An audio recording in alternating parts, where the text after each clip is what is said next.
entire team. Yeah, that is a much better push. The only person that's left is the Hyper, and he cannot hold.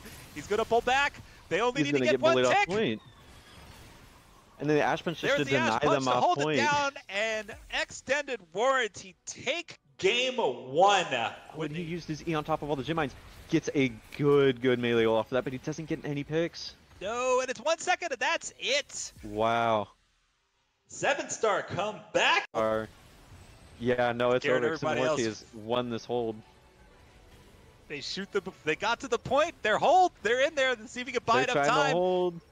Let's see if he can buy enough time, but Airy goes down, and that will be game. Oh, hello there.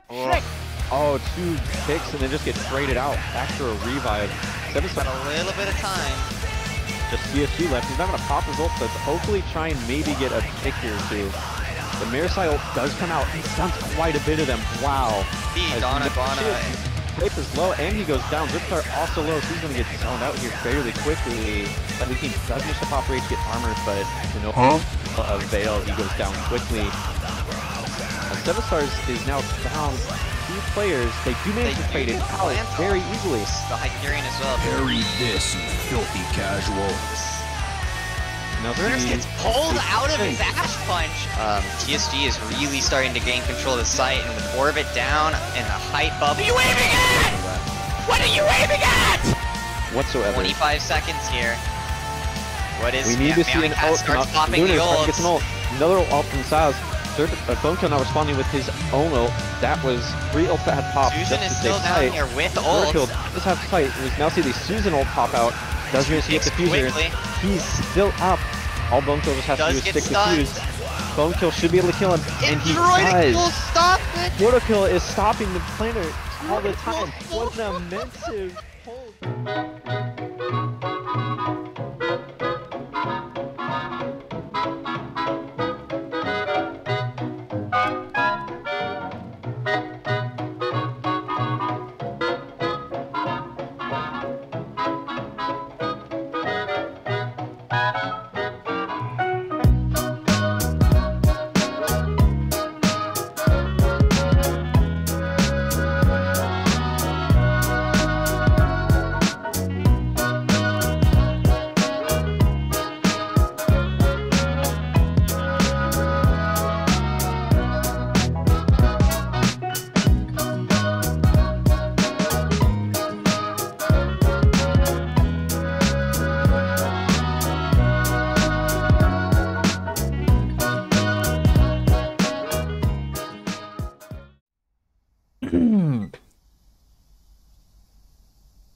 Hello everyone, this is Team Craze here. This is going to be more of like a live thing here because I don't know exactly how to format this kind of analysis thing. But I hope you liked the little preamble montage that was what is it, that started before getting to this part. I'm gonna try not to have this be too long here because I don't really want to waste like an hour of your guys' time. But you know, there are a few key things I'd like to go over here that has helped us win this Crosshair Invitational League match of ours here. And for those that are not familiar, I am Team Craze. I am the team captain for Gundam 7 Stars, and we are competing in a small community-run league called the Crosshair Invitational League. This is a match from about a week ago where we faced off against the best team in the league, where they went 8-0 in the previous season. So, you know, I just want to give my own thoughts and insight into how everything is working, and yeah. But as you can see from the positioning here, you know, we have one in the front, one in the back, one above, and what is it? 2 on the side here watching the side tunnel. And actually, hold on, there we go, this is much better. So, as you can see from my formation, we have the saws here. PSG holding the front as the main shield to kind of block off any damage. Right? We have the Marseille in the back to help cover the saws just in case somebody like Cool Cheese here on the opposite saws here to kind of help support him. We have Susanoo here in the back lines, kind of off to the side here. Just kind of waiting on TSG's contact to make sure that nothing happens. In the tunnel here that leads this way and goes like this. We have our Zakuto melee over here, just waiting around, waiting for anybody to come into the tunnel. And on the inverse end, there's also the Hyperion here, who also is there to support the Zaku melee. And for our last member, you can kind of barely see him, but we have a heavy arms right up here to kind of have an overlook into A main, and you can just kind of go back a little bit to watch the tunnel. See, so Black really isn't our best, and it kind of goes to show here that the Sazabi comes in from the side tunnel here, and it's just kind of allowed to kind of free roam with the Mephis.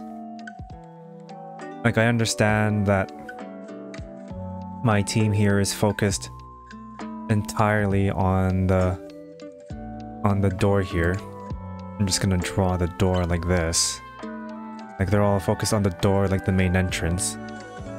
But there is quite literally, you know, from my team's point of view, if they were to see this, there's only like one Sazabi here. One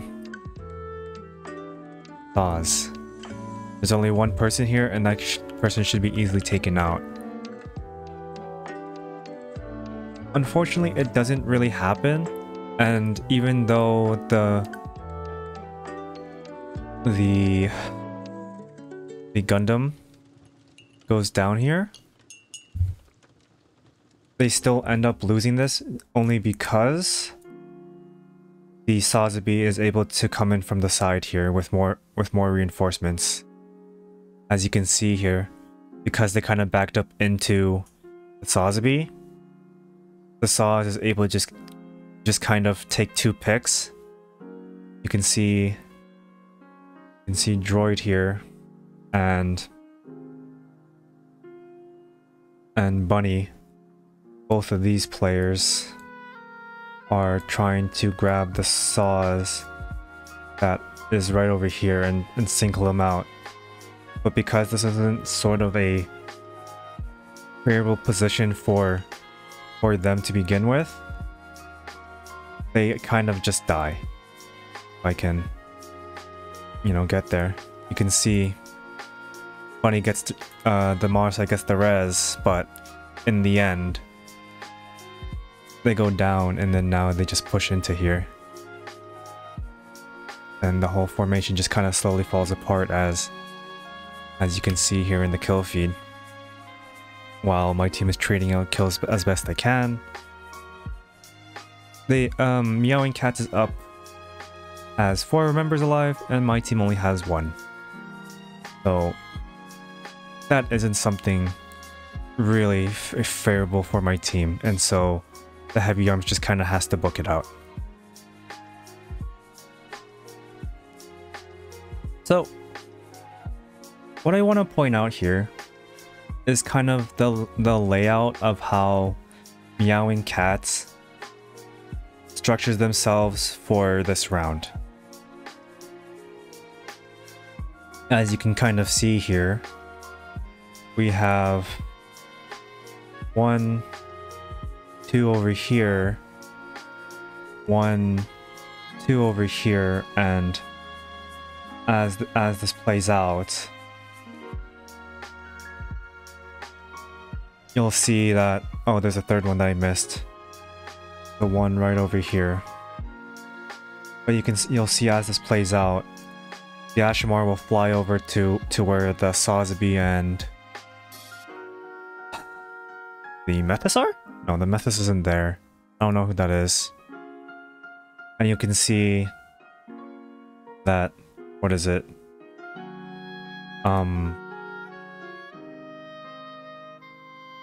You can kind of see that they're starting to lean towards stacking the waypoint side. And that now, because of how everything is set up, you have 1, 2, 3, 4 over here. Here's the 5th, and the 6th you can barely see, but he's over here. And so they're very split apart, and it's kind of easier for them to hold way. But if my team decides to instead push through the main side, going from spawn all the way to over here, they're kind of just able to kind of like go up the ramp, come around, and start planting the bomb right over here.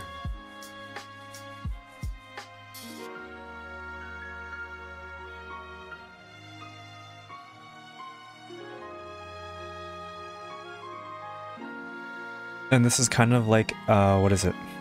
An ominous omen on it. But you'll see that as the round starts to begin, that is kind of what my team recognizes.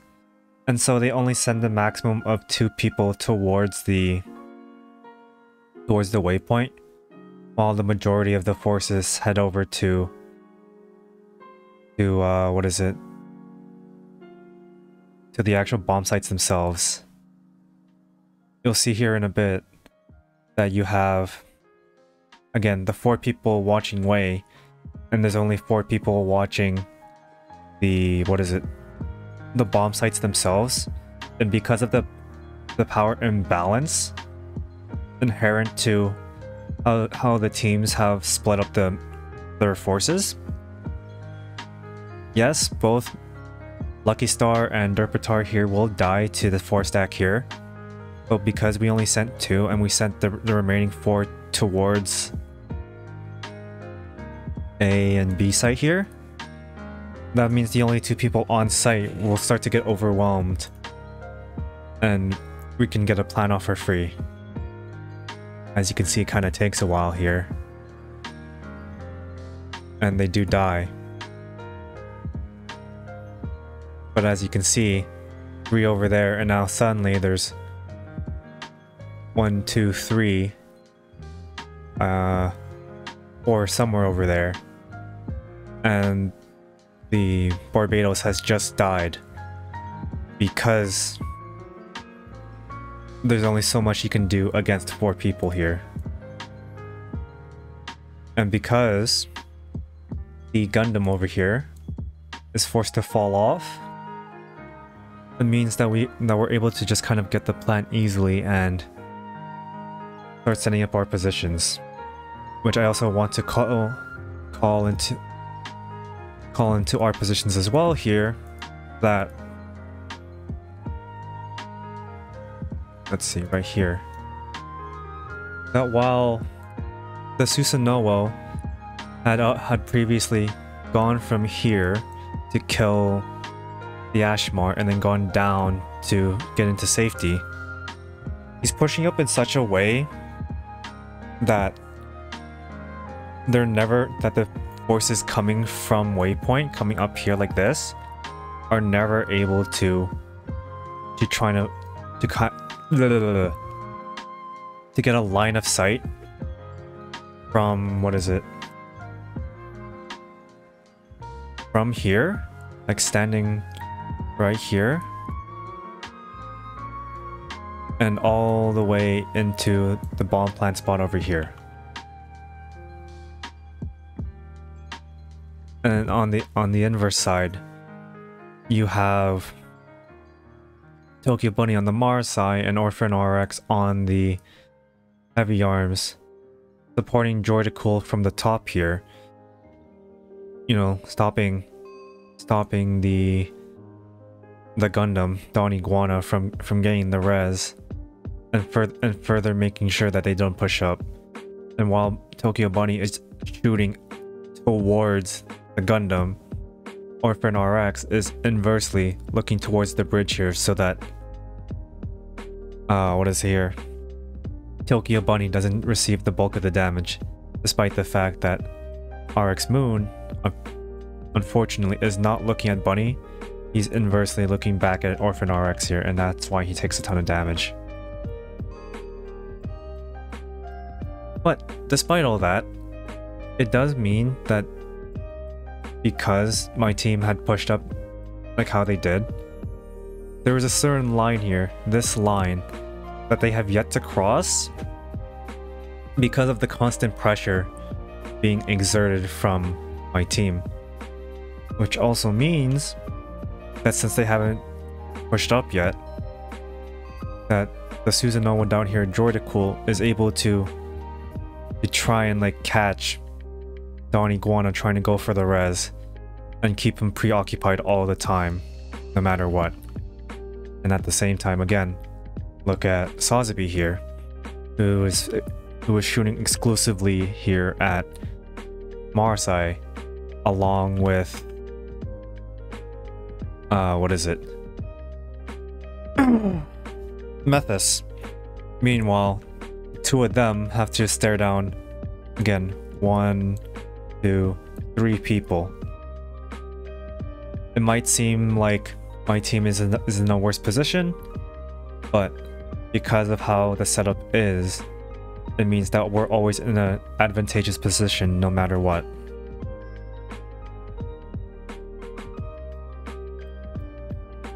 And even then, look at that. Don Iguana is forced to drop from the little platform here and go start chasing after Jordicool to make sure he doesn't become a threat.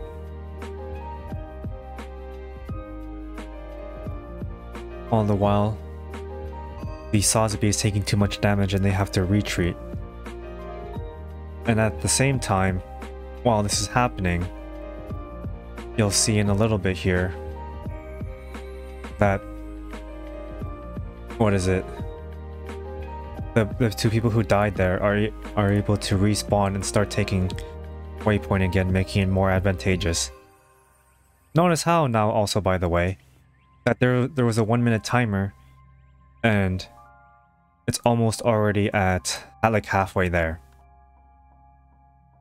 This is kind of a testament to how good decision making and good positioning can help when you team fights, even if you don't have the best aim and even if you're down 2 players. Because what would have seemed like, hey, you know, you just push from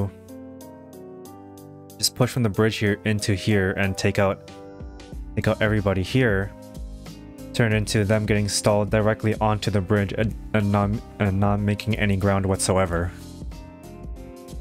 And as I'll continue to play this out, you'll see that despite their best attempts, Meowing Cats eventually just kind of decide to what is it? Like, they try their hardest for it, but they ultimately kind of just decide to call it quits and play for what is it? And play for the next choke point here because they're getting so hard stalled out by the Susanoo. Like, they're just not able to make any sort of ground, and they just have to like fall back and reconvene. Alright, so it's here at this point now where sorry, again, it's late and I'm just recording this late, but yeah, it's here at this point now. We have the bomb going off right up here, and everybody here is just respawning, but we do have ults coming in. And 2 really good ones here too. Especially being the Susanoo and the Zaku Melee.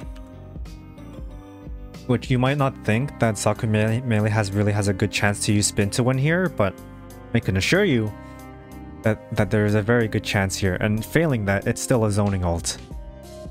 which in itself gives it value. But as you can see here, since everybody's respawning, and that the Heavy Arms is the only one alive, while he could kind of play with the team here, the team kind of let him play a little bit more aggressively here and try and take the waypoint, which almost works out, but it gets caught out by the attention of the Gundam over here, who is being very vigilant and waiting for something like this to happen. But on the other side, where Gundam is looking, is down over here, where he's not pushed up over all the way here to watch like this. That's better, to watch onto sight here. So this in itself has what is it? It has gone itself in its own value. As you can see there, they fight, and the Heavy Arms just has to give it up.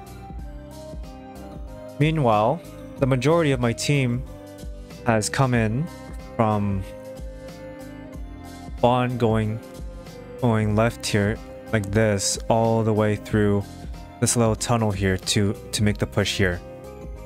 And while normally this is typically a very bad play, if you're trying to make a push like this and you know that they can't really punish you for being in such a confined hallway apart from, you know, Barbatos and what is it, Ashimar, it's a pretty safe bet for them to just kind of come into here and let the Sazabi take all the and let the Hyperion take all the damage while shooting back at everybody. And you can see here it kind of pays off. It kind of pays off here with the Methus going down here. Meanwhile we have that. We also have. Oh wait, no, the melees are here. Hyperion is coming out from the side because, actually, coming out from the side here because if he went with the team here, he just kind of dies.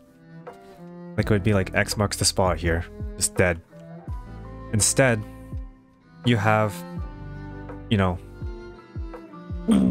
Marasai,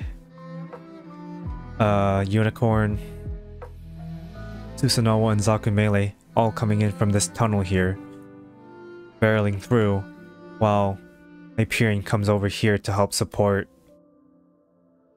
the Heavy Arms here, and also create a different avenue of attack that they're just not expecting. Especially because we know over in the back corner over here-ish, is a Gundam that is just not ready for anything and just preoccupied with trying to kill the Heavy Arms.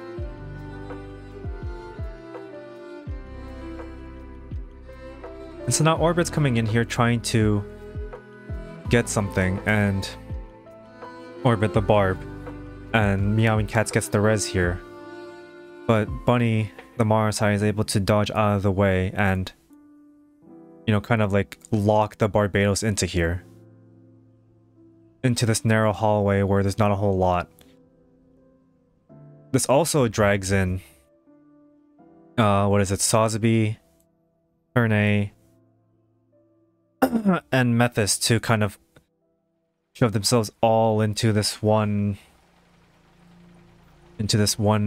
blob of the area, while the the Gundam has just returned from being on the other side here and is going to help his team with this. But inversely, because he wasn't expecting Hyperion over here to come up the ramp here, she's able to just kind of start laying down covering fire into the Gundam so that the Gundam doesn't start stacking on the damage here as well. And so the Gundam is forced to just kind of like bide his time and just wait for it because he's just not in a favorable position. Meanwhile, from below, after the initial skirmish, Droidical, who was originally in here, little Gundam head here. When what is it? When Barb had come here, Cool with his little samurai head, like went down here to grab a health pack, and then went all the way around to come back up and pop ult here.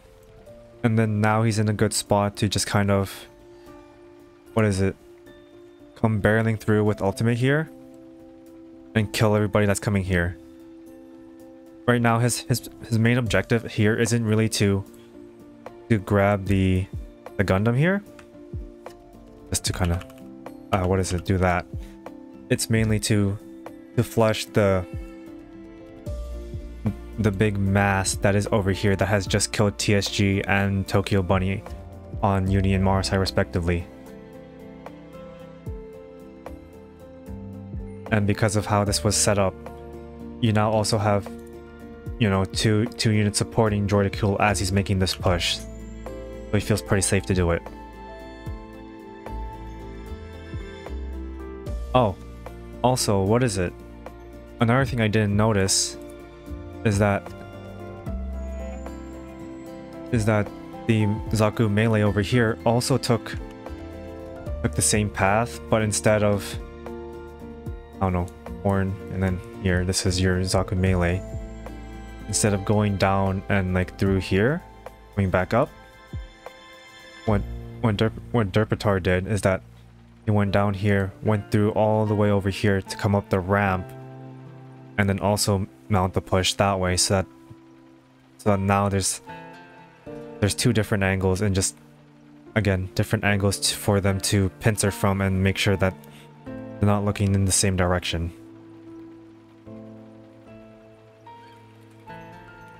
And you can kind of see here that even though Cool is in his ult and as it gets grabbed here by the grenade, you can see in the kill feed Derpitar has also popped his ult, and now is able to get a ton of impact here because everybody's inside of this small area, and just like again small area here, like very tiny, and just completely clean house, as you'll see.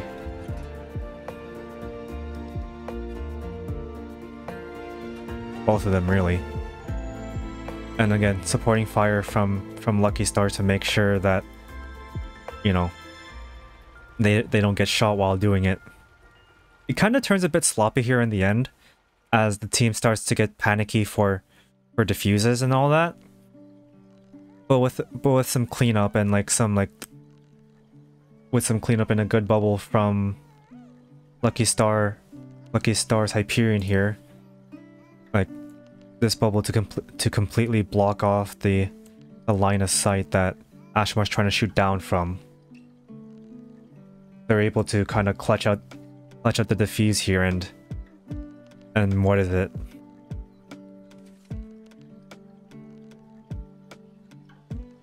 You clutch out the defuse with only 1 second remaining. Any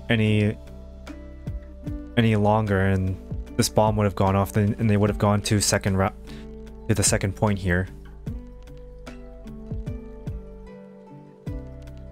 And so I want to bring up Query here to kind of bring up something specific here about how you kind of go about to kind of reinforce how you go about retaking and what where your priorities lie. So you can see here that my team is waiting for two to respawn here, Cool and Tokyo Bunny, so they'll be doing that. But at the same time, they're also trying to take what is it? Meowing Cats members off of the board so that they can try and attempt for a plant. The two members you have to take off the board the most here, well, three, well actually no, all four, 5. I'm stupid, don't mind me. But your biggest threats here really are, what is it, Barbados here, who has 2 on-demand stuns, and Marasai, who also has an on-demand stun that who are both very punishing. Sazabi also technically has an on-demand stun, but because we know where Sazabi is going, where he's going up here and then to the platform that's right about here, we know that we don't have to worry, that we as in my team don't know that we don't have to worry about him.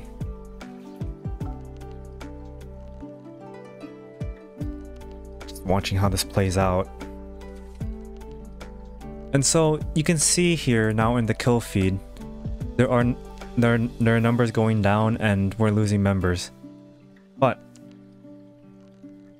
I want to kind of call to attention that as things keep playing out, we're able to trade evenly despite being down, and to just kind of bring it in a little bit, just waiting for it.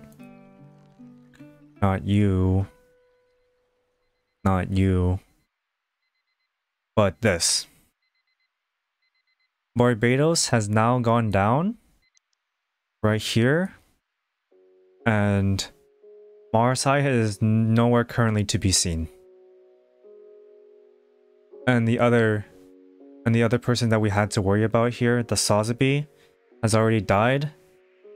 And based on previous location, we know that, what is it here?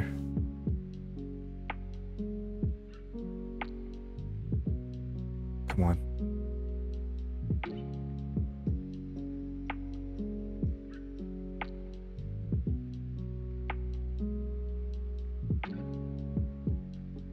We know that, yeah, here we are, that the Gundam in RX Moon here has gone from this Haro all the way over to this corner that you can't really see, to kind of like play in a safer position and be ready to stun the diffuser, because now the bomb has ticked down to almost halfway.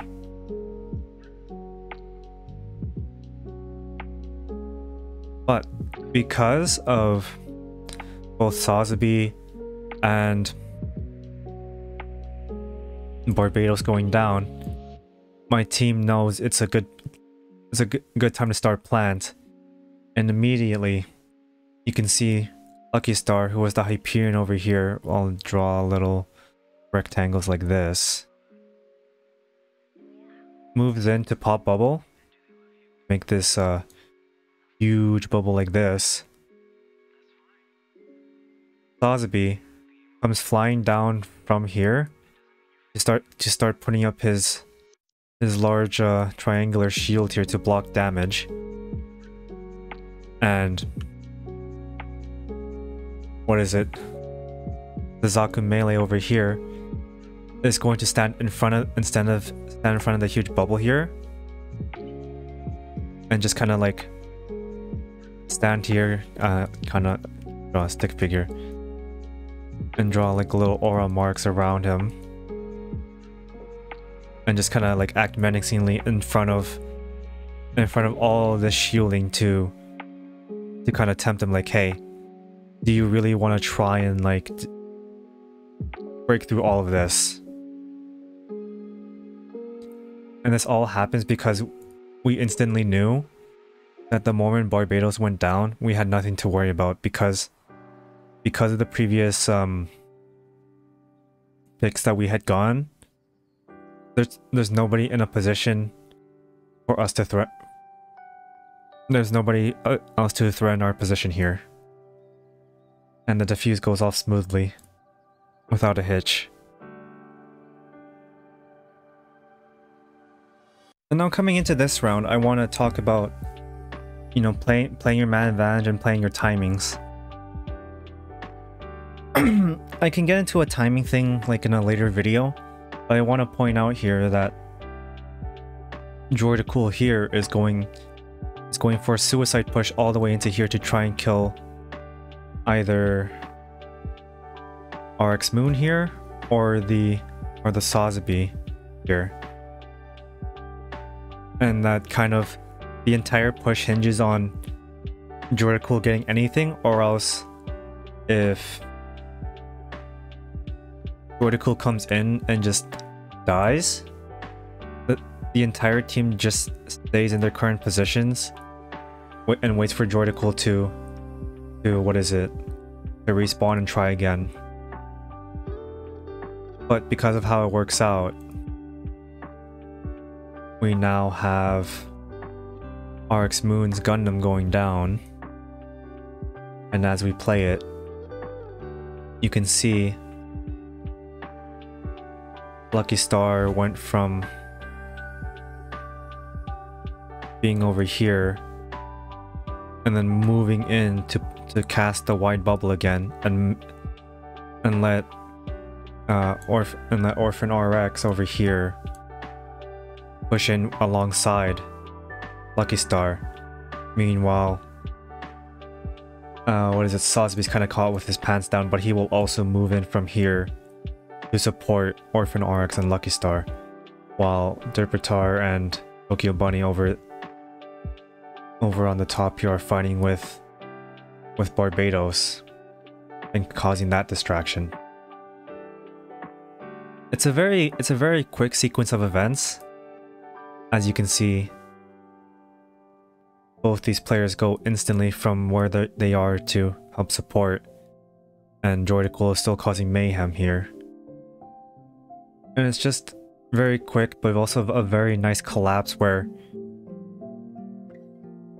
Meowing Cats was caught very off guard.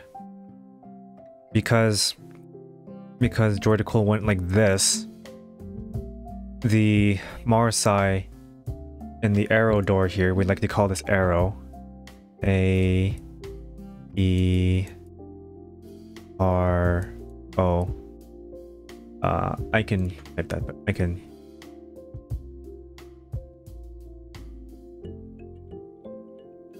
Ah, shit.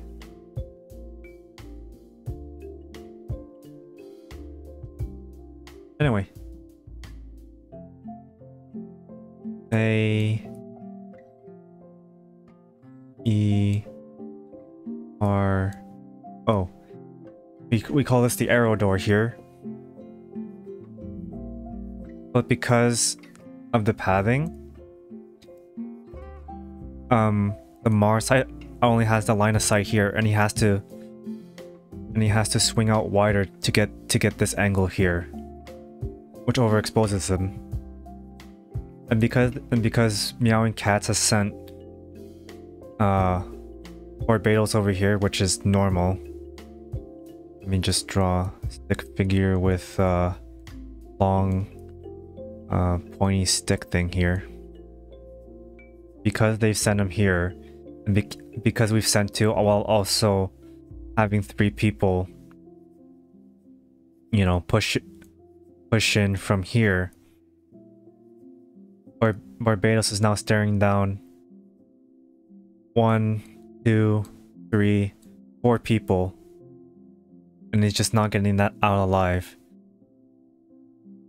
Meanwhile, Jordicool has just died here, but he's gone 1 and 2, while 1 here is shooting at Lucky. And overall, this is still advantageous for the team. And as we go along now, you can just see the total, like, utter collapse from the side of Meowing Cats, where they once held this spot, this spot, this spot, and like over here. Now, the person holding arrow is now forced to back off here, and you just have this like long line of Meowing Cats players who are like way behind the door over here. That's not the door. This is the door right here. And now they've given this entire space, this entire area to my team for free, with no contestation. And that's kind of everything. Thank you all for watching the video. I will hopefully see you in another video. But that's it, folks. See you around.